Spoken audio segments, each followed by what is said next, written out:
Une semaine pour préparer le Royal du Mundo, ça fait du bien?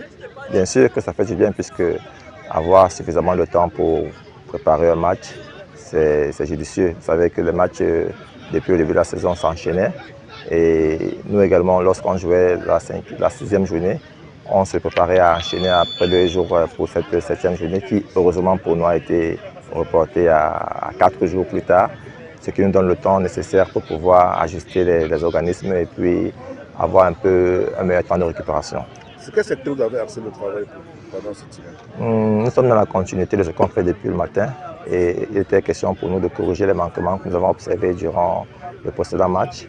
Et on s'est accordé sur le fait qu'on n'a pas été très efficace lors du match contre Yossa. Donc il était important pour nous de travailler devant les buts, de travailler notre adresse et notre précision.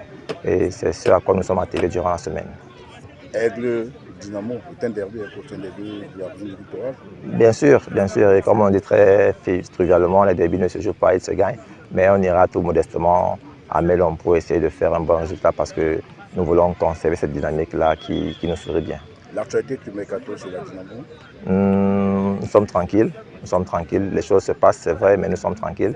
Nous n'allons pas crier sur les toits. Nous avons un effectif déjà conséquent, donc pas besoin de s'acharner sur un secteur particulier. Non, nous avons un effectif conséquent. Je pense que jusqu'ici, on peut faire avec. Pas de départ? Ça reste en interne. Hein. Qu'il y ait des départs ou pas, ça reste en interne. Et puis, c'est une situation que nous savons et que nous saurons gérer en interne.